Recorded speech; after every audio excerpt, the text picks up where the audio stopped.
제가 오늘 본문을 보면서 말씀을 준비하다가 두 가지 예전 추억이 생각났습니다. 첫 번째는 제가 초등학교 6학년 때부터 그죠? 자취 생활을 했잖아요. 대구라는 도시에 가서 자취 생활을 했는데 방학 때가 되어서 그때는 한 중학생이었던 것 같아요. 정확한 나이가 기억나지 않습니다. 방학 때 집에 가면 편히 쉬고 싶잖아요. 그죠? 방학인데. 근데 아버지는 저를 꼭 깨우세요. 언제 깨웠을까요? 어떻게 아세요? 제 아버지도 아닌데 새벽기도 좀 오라고, 그 어린 나이에 새벽기도 오라고 아버님이 저를 깨웠어요. 그래서 저는 입이 툭 튀어나오죠. 좀 자고 싶은데 말은 못하고, 그런 저에게 그 아침 일찍 야, 지금 마당에, 교회 마당에 풀이 많아, 풀 좀 배, 그죠? 그 작업을 시키셨어요. 어린 저에게, 자고 싶은 저에게. 제가 제대로 했을까요? 모범생 아닌가요? 네, 제대로 안 하니까 결국 혼났어요. 야, 아침 일찍도 늦게까지 자고 이것조차도 제대로 안 하냐, 그렇죠? 그런 부분들을 들었던 때가 기억이 납니다. 뭐 때문에요? 오늘 말씀을 읽다가 준비하다가 한 번은 제가 처음 사역지 말고 두 번째 사역지로 옮겼습니다. 봉천동이라고, 지금은 그죠? 지명이 바뀌었어요. 서울에 있는 봉천동, 주로 판자촌이 많고 그 당시에는 좀 이렇게 낙후된 도시였습니다. 지역이었는데 그때는 무슨 사역으로 제가 전도사 생활을 시작했냐면 유초동부 사역자였어요. 근데 1년쯤 사역했는데 담임 목사님이 저를 부르시더니만, 서전도사님, 내년부터는 중고동부 하세요. 제 마음이 너무 불편했습니다. 첫째는 저는 중고등부 사역을 해본 적이 없습니다. 그게 이유였고, 그래서 두려웠습니다. 또 하나는 제가 교사대학을 통해서 교사 시절에 대학 때 나름대로 헌신을 했거든요. 교사대학에 있는 강사분이 젊은이, 우리 사역자들이 주로 청소년 아니면 청년들을 위해서 사역하는 전도사님들은 많은데 이런 어린아이 부서를 사역하는 분들이 적은 것 같습니다. 정말 중요한 것이 어린아이 부서인데 그렇게 사역해 주실 분이 있으면 좋겠습니다. 그걸 위해서 기도하자는데 제 마음에, 그래, 내가 헌신하리라. 제 성향도 모르고, 그죠? 그래서 헌신해서, 저의 비전은 뭐죠? 청소년부, 유초동부 사역하는 거라고요. 그래서 처음부터 사역지를 찾을 때 유초동부 사역을 하겠다고 했고, 그 교회도 유초동부 사역을 1년 감당했는데 목사님은 뭐 하라는 거예요?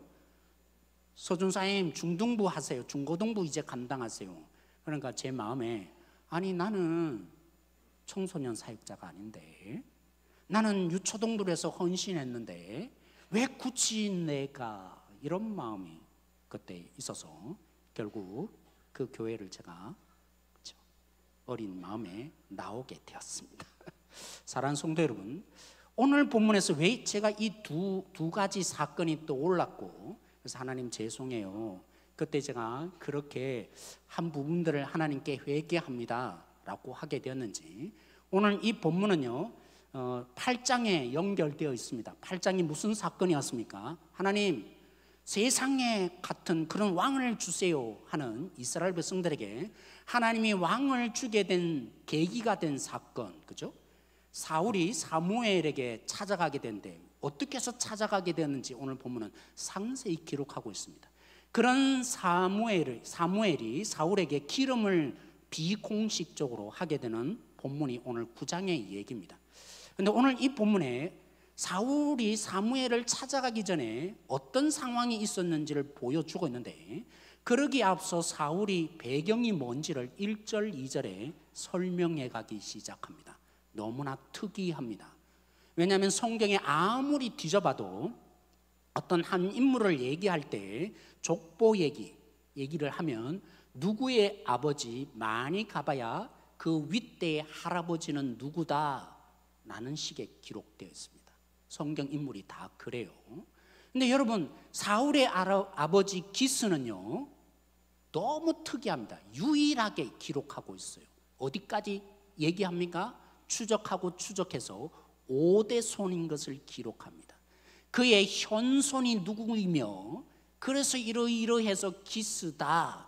그러면 사울은요 6대 손인 얘기까지 지금 기록해 놓고 있습니다. 왜 이렇게 기록하죠? 사실 처음부터 우리에게 힌트를 주고 있어요. 여러분 1절 말씀에 보면 베냐민 지파 기스라는 이런 사람이 있는데 그는 어떤 사람이었다고요? 네, 유력하다. 유력하단 말이 무슨 말입니까? 유력하다, 부자, 물질적으로 말하면 너무 부자인 데다가 부유한 데다가 그는 영향력이 대단했다는 것입니다. 지도자감이었다는 거죠. 동네 사람들이 무시할 수 없는 리더급에 속하는 사람, 부유할 뿐만이 아니라 그는 영향력을 끼치는 사람, 그게 유력하다는 말의 뜻이에요. 그게 그의 아버지 기스였다라는 부분으로 오늘 시작하고 있습니다. 그래서 6대 손이 사울이다. 단 한 번도 나오지 않는 표현. 이것이 오늘 사울에 대한 얘기입니다. 그러면서 2절에 보면 사울이 그렇다고 해서 부모 찬스를 썼나요? 오늘 현재처럼 부모 찬스가 아닙니다. 사울이 어떤 자라고요? 2번을 말합니다. 오늘 2절에 보시면 기스에게 아들이 있는데 그의 이름은 사울이요 뭐라고요? 준수하대요. 그러면서 다시 외모를 표현하고는 준수하다 다시 표현하고 있습니다. 외모적으로 한번 표현해 볼까? 여러분 저와 같은 사람인 것 같은데요. 사울이 이스라엘에서 가장 잘생겼대요. 왕자병에 걸려서 말하는 걸 여러분 용서하시고 들어주세요. 사울이 어떤 사람이었다고요? 이스라엘에서 제일 잘생겼다는 것입니다. 그리고 키로 말하면 어떤 사람이라고요? 아무리 커도 이 사울의 어깨까지밖에 안 온다. 물론 나중에 여러분 골리앗에 가서 이게 힌트로 또한 등장하게 될 것입니다. 그래서 오늘 사울이 어떤 사람이라고요? 오늘 이 사울이 준수하다라고 표현합니다. 기억나셔야 합니다. 8장의 이스라엘 백성들, 하나님 우리가 부강하기 위해서는 저 세상과 같은 방식의 왕을 주셔야겠습니다 라고 하는 그들과 대조시키기 위해서인 것입니다. 8장의 얘기로 오늘 9장으로 넘어가면서 왕을 요구한 이스라엘 백성들은 얼마나 패역한가, 얼마나 쓸모없는 이스라엘 백성이 되었는가. 그런데 사울은 이러한 자였느니라 라는 것이 오늘 본문의 성경의 얘기로 시작됩니다. 그런 사울을 여러분들이 염두에 두고 오늘 그의 아버지 기스가 뭐 하죠? 심부름을 시킵니다. 사울아, 내가 돌보던 가축 한 마리가 잃어버렸는데 암낙이 찾아와. 자, 기억하라 그랬습니다. 사울은 어떤 집안입니까? 대단한 영향을 끼치는 부유한 가정에 그가 자랐습니다. 그에게는 아마 부족한 것이 없었을 것입니다. 그리고 이 사울은 그죠? 준수한 사람, 이스라엘과는 완전히 다른 인물로 그는 또 우리는 이미 알고 있습니다. 사무엘상 9장이 아니라 전체를 알고 있으니까요. 뭐가 될 사람이죠? 왕이 될 사람입니다. 그 사울이 이런 대단한 존재가 심부름을 시킴에 어떻게 사울이 행동하느냐, 이것 때문에 제가 그죠? 부끄러웠던 거죠. 우리 그런 의미에서 4절 말씀 한번 읽어보십시다. 4절 말씀이 있는데 우리 같이 읽어보도록 하겠습니다. 4절 말씀 같이 시작.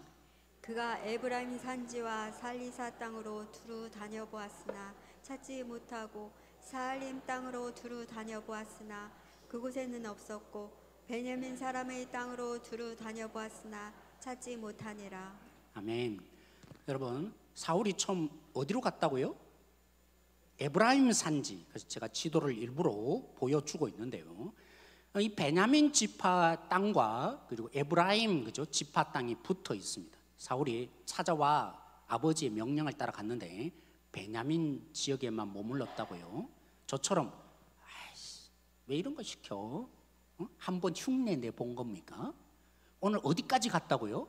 에브라임 산지란 말은 에브라임 땅까지 갔다는 말이거든요.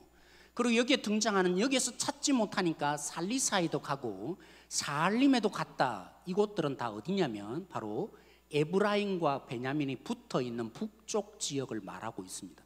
이걸 기록하는 이유가 있거든요. 그러면서 여기에도 없으니까 뭐 했더라고요? 없네, 이런 것이 아닙니다. 어디를 다 뒤졌다고요? 베냐민 땅을 다 돌아보면서 아버지가 찾아오라고 한 그 암나기를 찾고 찾았습니다. 그래도 없으니까 어디 갔다고요? 5절 말씀인데 5절 말씀 제가 안 기록했네요. 5절에 보면 숲이라는 땅까지 갔대요. 자, 기억하세요. 에브라임 가서 없으니까 베냐민 전체를 다 뒤졌습니다. 아마 생각하기를 이랬던 것 같습니다. 아, 암나기가 에브라임 지역에 갔을 것 같다. 그래서 찾아간 거죠. 그래서 없으니까 이제 에브라임 산지 가도 없으니까 베냐민 전체를 다 뒤졌는데 어디까지 갔다고요? 숲 땅. 왜 숲을 또 우리에게 알려줄까요? 숲의 지역은 마찬가지입니다. 북쪽 지역입니다. 베냐민과 에브라임의 북쪽. 앞부분이 뭐라고 그러겠죠? 오늘 살리사와 살림이라는 북쪽을 언급했습니다. 그런 다음에 다시 말하기를 베냐민 전체를 뒤졌다. 그런데 다시 어디를 얘기해요? 숲이라는 북쪽 지역을 얘기한다. 이 말은 무슨 말입니까? 한번 뒤져보니까 베냐민을 다 뒤져봤는데 혹시 내가 이런 마음이 든 거죠.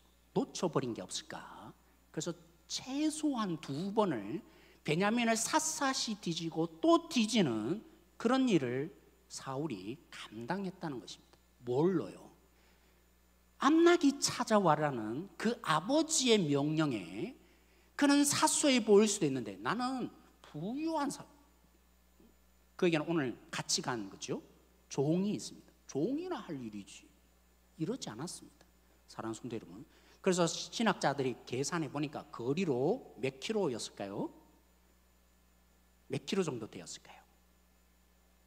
40km. 여러분들이 안 놀라시는데 우리 이윤성 원사님 놀라시네.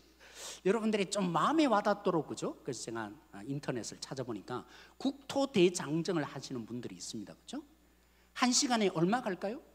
걸어서 5km 정도. 장정이 그렇게 간다는 거죠. 국토대장정인 걸 기억하셔야 됩니다. 걷기만 하는데 그냥 똑바로 가는데 1시간에 4km, 그것만 치더라고요. 여러분 얼마나 걸렸을까요? 하루 꼬박 갔다는 거죠.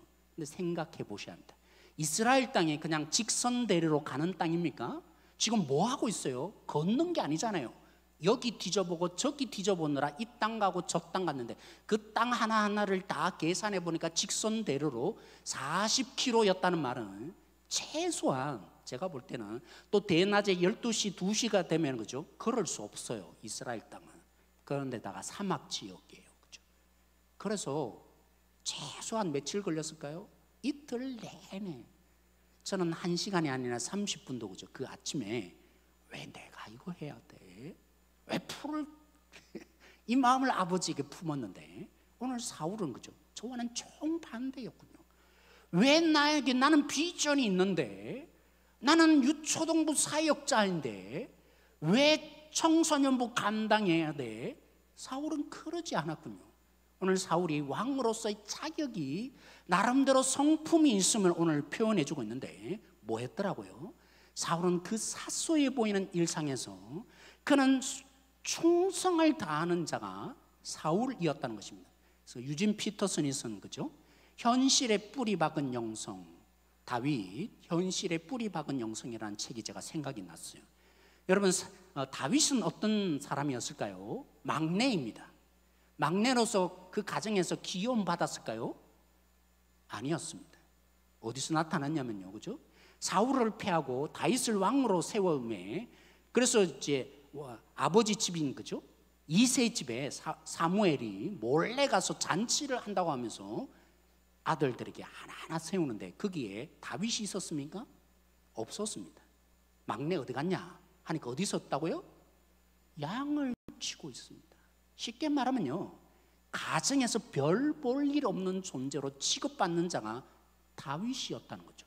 근데 다윗이 별 볼 일 없어 보이는 그 일, 무슨 일을 하고 있습니까? 양을 돌보고 있습니다. 그 양을 돌보면서 푸른 초장으로 인도하시네. 시편 23편의 얘기, 그 찬양의 곡이 있잖아요. 다윗이 뭐 했겠어요? 여러분, 양을 돌보는 일이 보통 일이 아닙니다. 그래서 흔히 말해서 이런 돈을 주고 만약 목동을 사게 된다면 30% 내지 20%의 양을 잃어도 아무 일이 없습니다. 그만큼 험악한 일이고, 그래서 별 볼 일 없는 취급을 받는 것입니다. 근데 양을 돌보는 이 목동인 다윗이 어떻게 그 시간들을 보냈을까요? 뭐 했죠? 찬양한 것이 분명합니다. 어디서 알 수 있습니까? 시편에 수많은 다윗의 노래들이 있습니다. 그 노래들이 특별히 여러분 보면 표제어들이 나타나는데, 뭐 기쁨에 맞춰서 노래하라, 찬양곡들이에요. 아세요? 다윗이 아마 하프를 잘 쳤던 것 같은데, 하프를 치면서 야, 내가 뭐 이런 꼴을 있는 거야, 나 이거 하려고 여기 있는 거야, 이런 자가 아니었습니다. 하나님을 오직 찬양하며, 물론 그 마음들을 다 알 수 없지만 다윗이 그렇게 찬양하는 자로 그의 삶, 일상적인 그의 삶을 감당하는 자. 영성이 뭐냐? 우리의 이 평범해 보이는 하루하루의 삶에 이 다윗처럼 사는 것이다. 하나님을 정말 기억하고 그 삶을 업신여기지 않으며 사소해 보는 이 일상이야말로 하나님이 일하고 있는 세상이다. 이게 영성이다 라고 얘기한 것입니다. 그랬기에 다윗이 그죠? 나중에 궁중에 뽑히잖아요. 뭘로 뽑혔습니까? 하프 타는 자. 이 사울의 악신이 들었을 때 평소에 찬양하면서 노래했던 그 하프 소리가 뭐 한 거죠? 다윗의 그 찬양이 그냥 실력으로 나온 게 아닙니다. 평소에 그 양을 돌보면서 노래했던 그 노래가 고스란히 노래했겠죠. 근데 사울의 악신이 떠나가는 그 능력이 나오게 된 거죠. 여러분이 잘 아는 극적인 사건. 그래서 유초등부가 되면 늘 그죠? 한 대목으로 나오는 골리앗을 이긴 사건. 골리앗을 어떻게 이겼습니까? 이 사울의 옷을 입어봐도 자기 힘을 올리지 않고 칼이 안 됩니다. 저는 제 할 일대로 할게요 하면서 물맷돌을 돌려서 정확하게 이 이마, 다른 데는 약점이 없었어요. 오직 유일한 약점, 여기 이마, 거기를 물맷돌을 돌려서 탁 맞췄단 말입니다. 어떻게 그 실력이 나왔을까요? 이미 고백했어요. 내가 양을 돌볼 때 경험이 있습니다. 다윗은 양을 치는데 진심이었던 것 같아요. 그 속에 하나님이 내가 사자의 입을 찢었다고 했는데, 그런 극적인 것만 여러분들이 기억하시면 안 됩니다. 보이지 않는 수많은 맹수들 앞에 물맷돌을 얼마나 많이 돌렸겠어요. 때로는 처음에는 안 맞춰지기도 했겠죠. 그런 수많은 물맷돌을 던지는 가운데 맹수들을 쫓아내었기에 단 한 방에 물맷돌 서너 개를 가지고 갔다고 했는데, 돌리는 가운데 딱 어떻게 맞춰요? 평소에 안 해본 건데. 여러분 생각해 보세요. 하나님은 물론 강력한 능력이 있었다 이럴 수도 있겠지만 성경은 그 얘기 하나도 없어요. 오직 물맷돌을 돌려서, 그래서 그의 이마를 맞춰서 죽이는 자, 승리하는 자 다윗이 되었다고. 그 실력이 어디서 나온 것입니까? 아무것도 아니어 보이는 그 일상의 삶 속에 다윗이 그 하나님의 손길 속에 살아가는 자로 살아갔기에, 삶을 부정하지 않고 내게 닥치는 정말 헛된 일이라 여기지 않고 살아가는 그것이야말로 다윗을 통해서 우리가 발견해야 될, 이게 진짜 영성이니라 라고 유진 피터슨이 그 책을 통해서 도전한 것입니다. 근데 사랑하는 성도 여러분, 다윗만 그렇습니까? 성경의 곳곳의 인물들이 다 그래요. 물론 다라는 말은 빼고 그죠.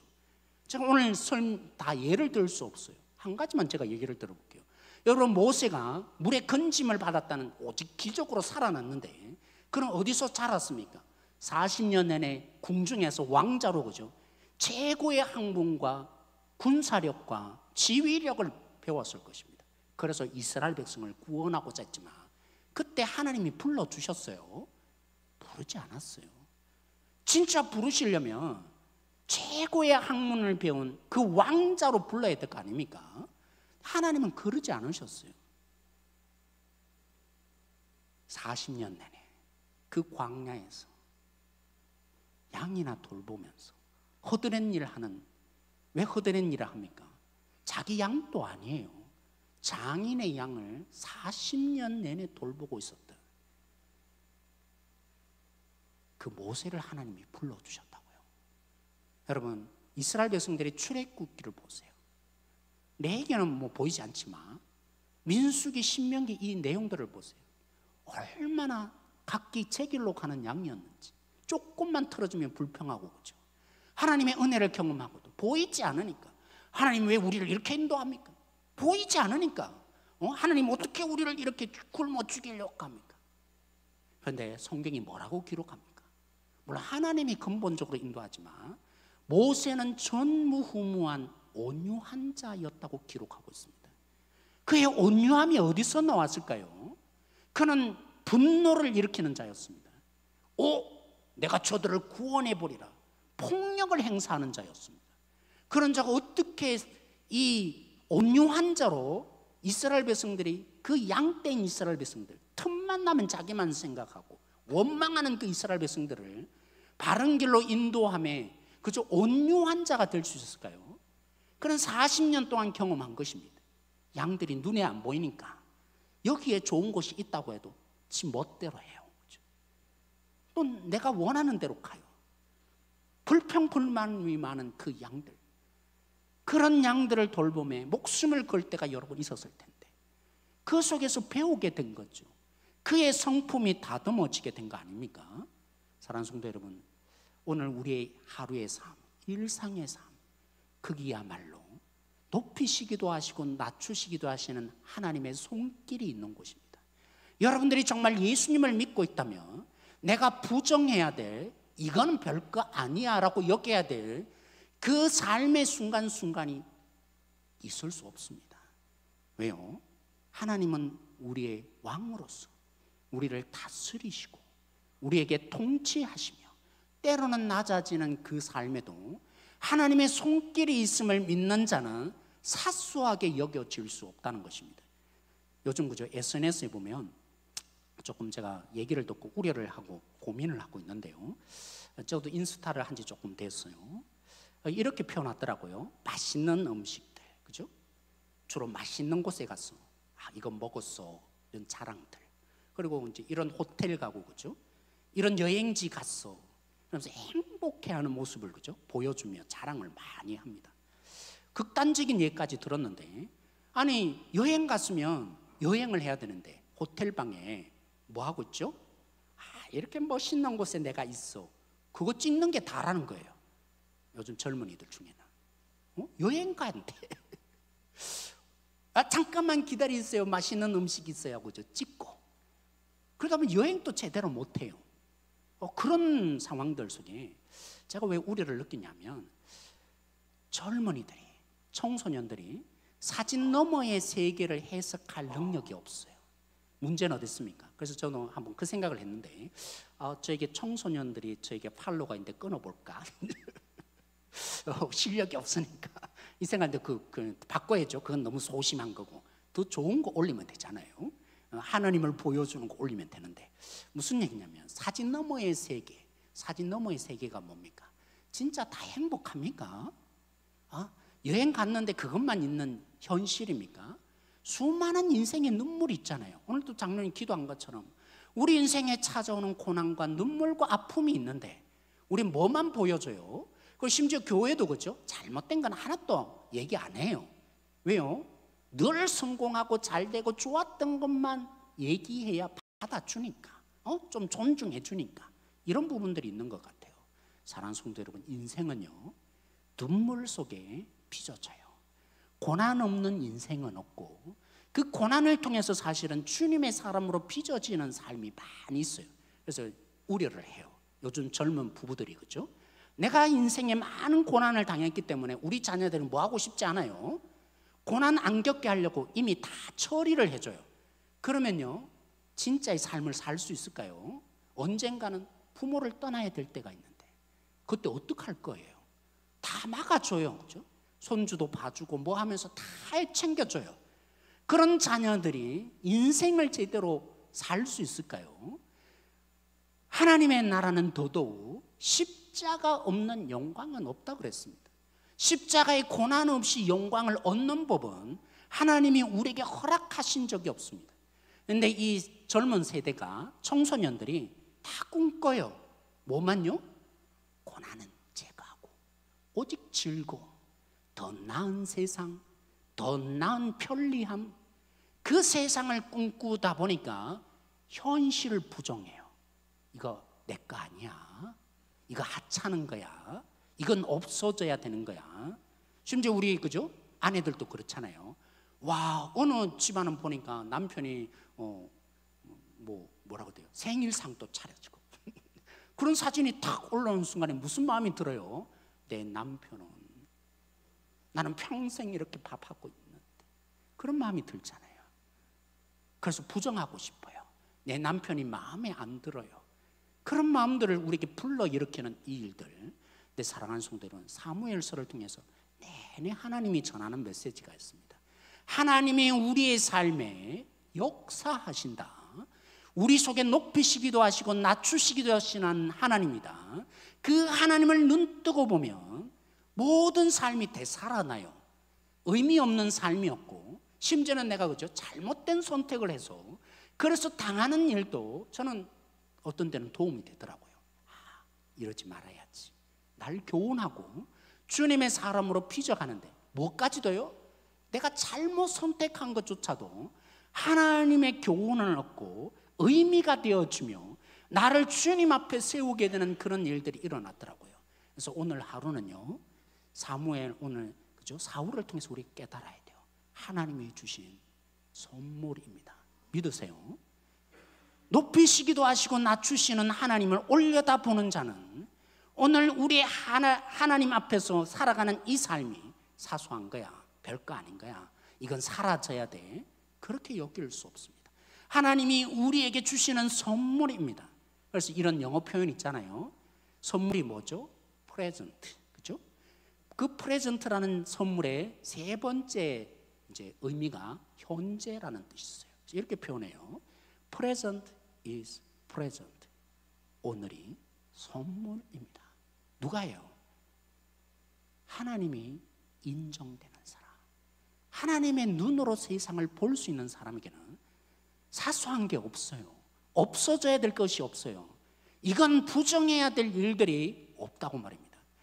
우리 함께 한번 이 말씀을 읽기를 원하는데, 잠언 3장 31절 말씀입니다. 잠언 3장 31절 말씀, 우리 같이 한번 읽어보도록 하겠습니다. 시작. 포악한 자를 부러워하지 말며 그 어떤 행위도 따르지 말라. 네, 폴로시 목사님이 청소년을 강의하면서 이 부분을 청소년들에게 도전한 부분들을 제가 소개하는 거예요. 오늘날의 영웅들은 강력한 전사들이다. 오늘날 영웅들은 어떤 사람이라고요? 강력한 힘을 가진 히어로들이다. 전사들이다.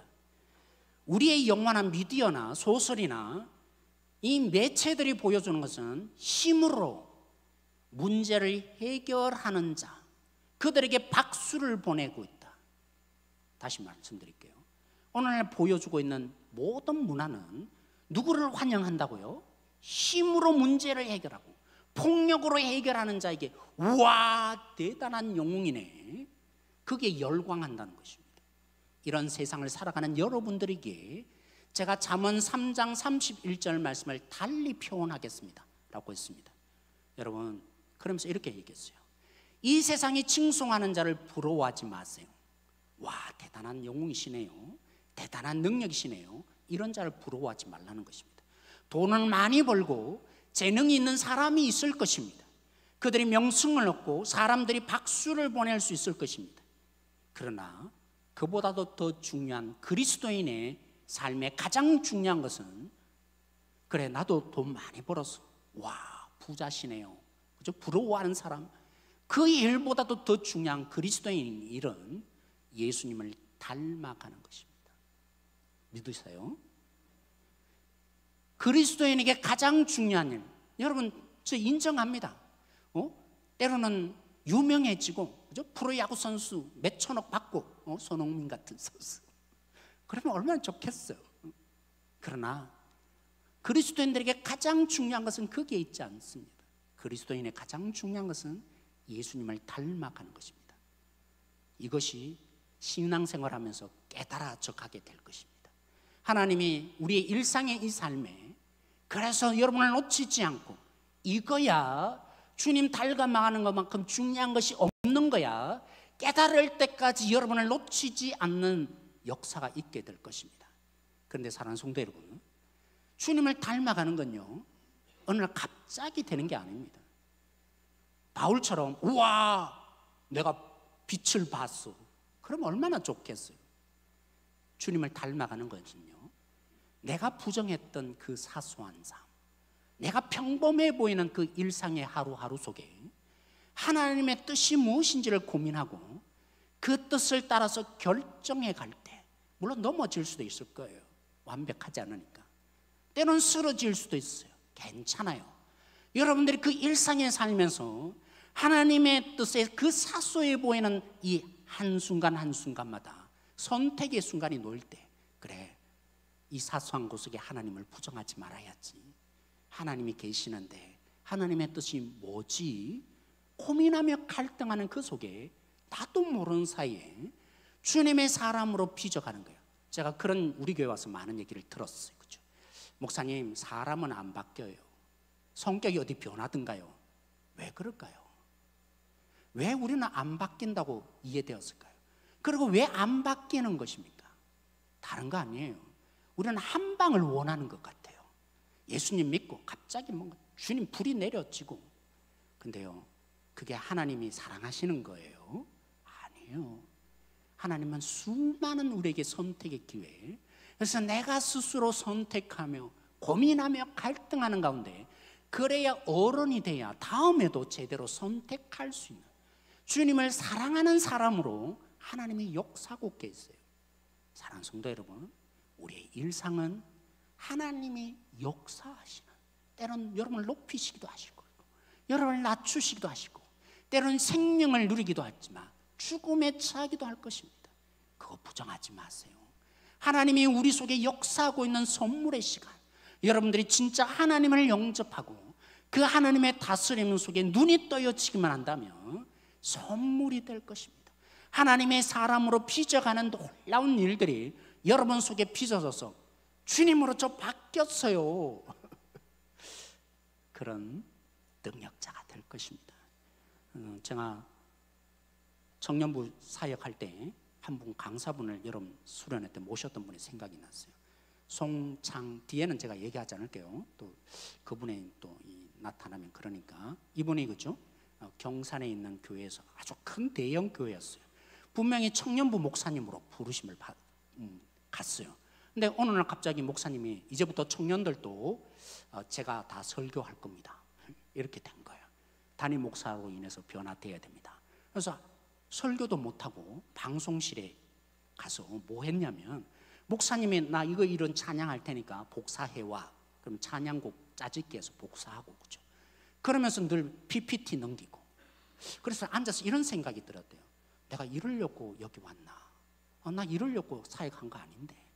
와, 참 비참하다. 내가 뭐 이런 일을 하고 있나? 근데요, 한 해가 지나고 두 해가 지나면서 찬양의 은사가 없었대요. 2년 정도 하고 나니까 이때는 이 곡 해야겠네. 찬양에 대한 관점이 바뀌어지고 성도들에게 어떻게 내가 섬겨야 될지 그 부분에 눈이 생기기 시작했다는 거예요.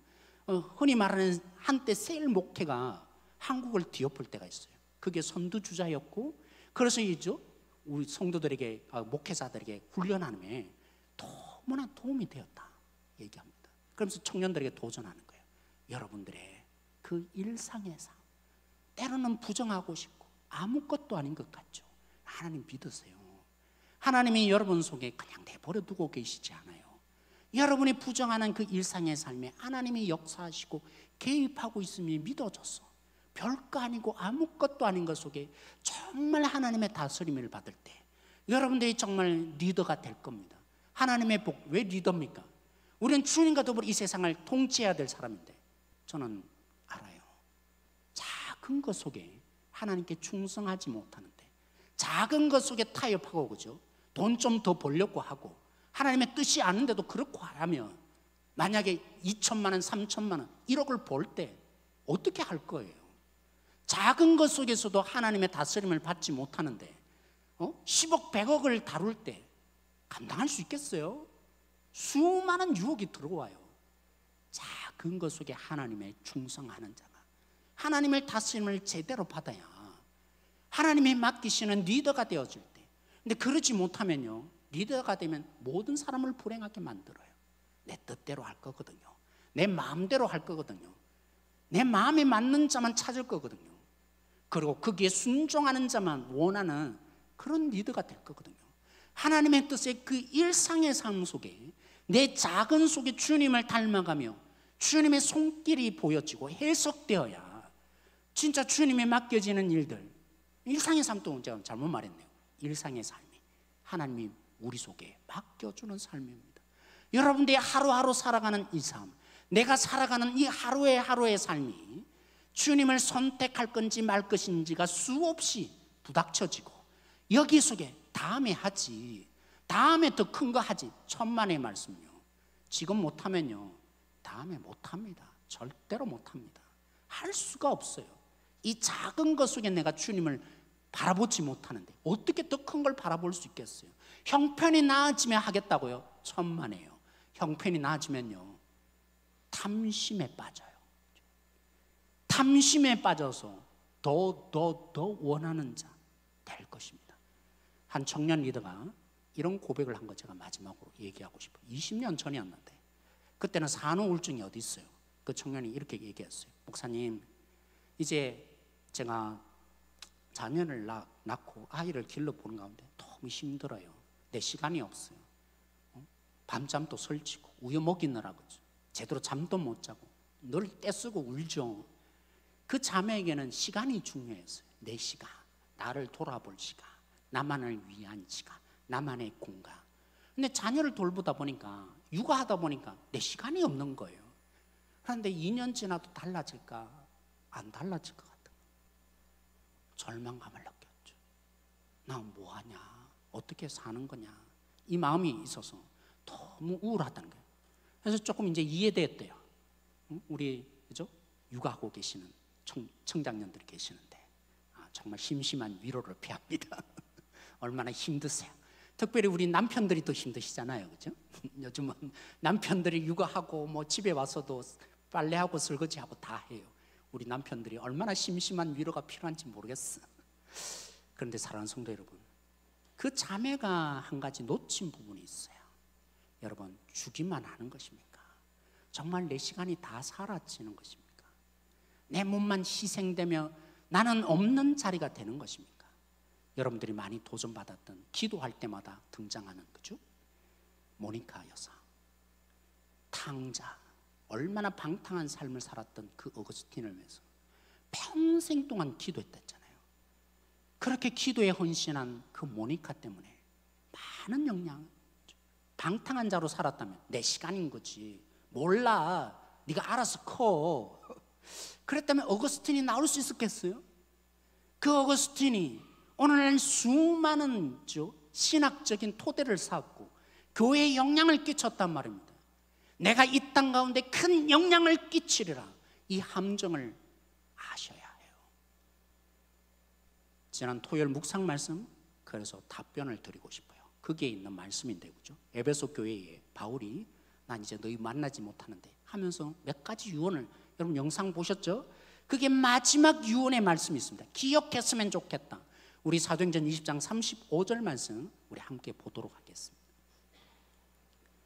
사도행전 20장 35절 말씀 같이 읽도록하겠습니다. 시작. 또 주 예수께서 친히 말씀하신 바 주는 것이 받는 것보다 복이 있다 하심을 기억하여야 할지니라. 아멘. 내가 하는 일, 내가 주인공이 되는 일, 내가 영광을 받고 관심을 받는 일, 이런 중요합니다. 중요해집니다. 내가 하고 싶은 일을 할 때는 그만큼 중요한 것이 없어지는 것 같습니다. 그런데 내가 남에게 주는 일, 사소한 일은 정말 사소해지는 것 같아요. 그런데 누가 진짜 복 있는 사람이라고 주님이 가르치셨으며 오늘 기억하라고만 하지 않고 예수님이 친히 우리에게 그걸 경험시키셨습니다. 십자가에 자신을 내어주는 가난함으로 우리를 부욕해 하셨습니다. 예수님이 자신의 생명을 주시는 이로, 죽으심으로 우리 생명이 살아나는 일, 십자가를 언제 경험합니까? 주는 자가 되어질 때 여러분이 가난해질 것입니다. 여러분이 주는 자가 되어질 때 사소해질 것입니다. 심지어 그러잖아요. 섬겼더니만 아무렇지 않은 것처럼 함부로 대하고 당연히 섬기는 거야. 때론 그런 마음이 여러분 속에 찾아올 때도 있을 거예요. 상처받을 때도 있을 것입니다. 근데 사랑하는 성도 여러분, 경험하게 될 것입니다. 주는 자가 받는 자보다 복이 있다는, 왜 그런지 그렇게 살아가는 자에게 이 복이 누려질 것입니다. 이 말씀을 믿으시고 십자가를 경험하여지는 삶에 내 자신을 던지는 자, 삶에 나를 내어놓는 자, 그래서 그들이 살아나며 생명을 얻는 주님의 십자가가 내 머리로 끝나지 않고 삶이 되어지는 한 분 한 분, 사울을 통해서 묵상해야 될 오늘 이 자리입니다. 그는 참 성실하게 일했네, 그걸로 끝나서는 안 됩니다. 오늘 우리의 실체로 보여주신 예수님이 보여지기를 원합니다. 그 예수님이 여러분들을 어떻게 살리셨으며 여러분들을 어떻게 하나님의 자녀로 받아주셨는지, 만약 나는 하나님의 아들인데 나 십자가 내려와서 근동을 보여주리라 했다면 구원이 여러분 입을 수 있었을까요? 가장 처참한 자리 속에, 자신을 죽이는 속에 우리가 구원을 얻었으며 생명을 얻는 자가 되었습니다. 그 주님이시기에 오늘 우리 하루하루의 삶 사소한 것이 있을 수 없습니다. 하나님의 통치가 임하며 하나님의 역사가 있으며 하나님의 영광이 나타나게 될 것입니다. 그 십자가를 바라보며 따라가는 성도들이 되어지길 소망합니다. 우리가 그런 마음으로 우리 함께 찬양할까요? 455장 함께 찬양하십시다.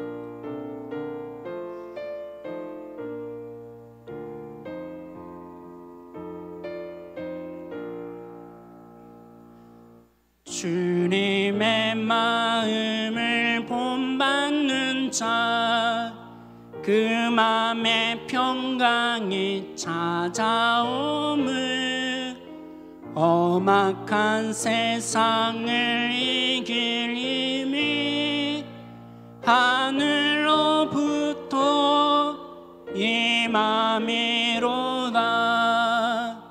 주님의 마음 본받아 살면서 그 거룩하신 나도 이르리. 주 모습 내 눈에 안 보이며 그 음성 내 귀에 안 들려도 내 영혼 날마다 주를 만나 신령한 말씀 늘 배우도다. 주님의 마음 본받아 살면서 그 거룩하신 나도 이르리.